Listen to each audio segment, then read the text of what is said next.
عَمَّ يَتَسَاءَلُونَ عَنِ النَّبَإِ الْعَظِيمِ الَّذِي هُمْ فِيهِ مُخْتَلِفُونَ كَلَّا سَيَعْلَمُونَ ثُمَّ كَلَّا سَيَعْلَمُونَ أَلَمْ نَجْعَلِ الْأَرْضَ مِهَادًا وَالْجِبَالَ أَوْتَادًا وَخَلَقْنَاكُمْ أَزْوَاجًا وَجَعَلْنَا نَوْمَكُمْ سُبَاتًا وَجَعَلْنَا اللَّيْلَ لِبَاسًا وَجَعَلْنَا النَّهَارَ مَعَاشًا وَبَنَيْنَا فَوْقَكُمْ سَبْعًا شِدَادًا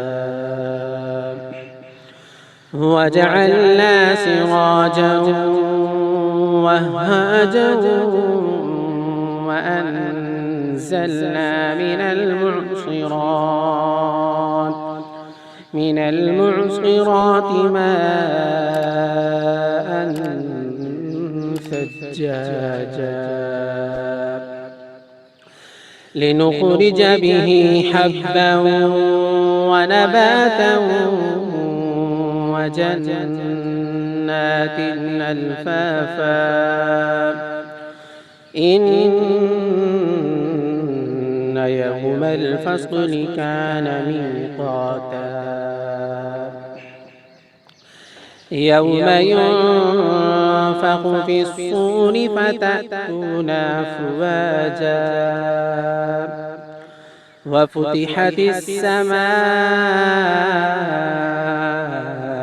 فَكَانَتْ أَبْوَابًا وَسُيِّرَتِ الْجِبَالُ فَكَانَتْ سَرَابًا إِنَّ جَهَنَّمَ كَانَتْ مِرْصَادًا لِلطَّاغِينَ مَآبًا لَابِثِينَ فِيهَا أَحْقَابًا لَا يَذُوقُونَ فِيهَا بَرْدًا وَلَا شَرَابًا إِلَّا حَمِيمًا وَغَسَّاقًا جَزَاءً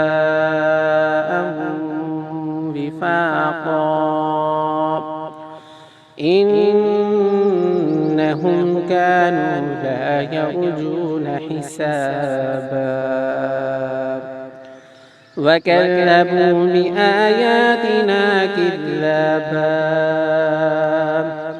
وَكُلَّ شَيْءٍ أَحْصَيْنَاهُ كِتَابًا فَذُوقُوا فَلَن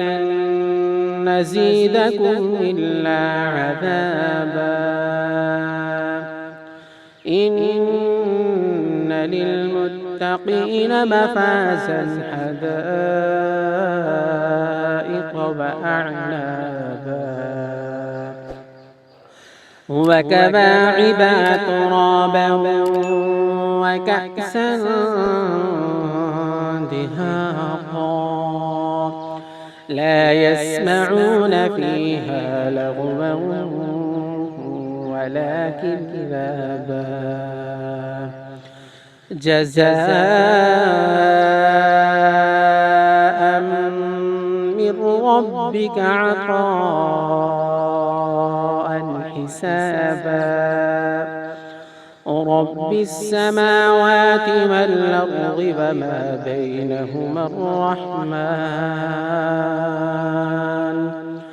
وَمَا بَيْنَهُمَا الرَّحْمَنِ لَا يَمْلِكُونَ مِنْهُ خِطَابًا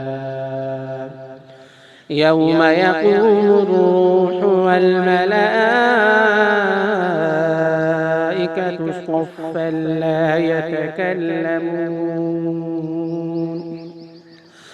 صفا لا يتكلمون إلا من أذن له الرحمن وقال صوابا. ذلك اليوم الحق فمن شاء اتخذ إلى ربه مآبا. إنا أنذرناكم عذابا قريبا يوم ينظر المرء ما قدمت يداه ويقول الكافر يا ليتني كنت ترابا.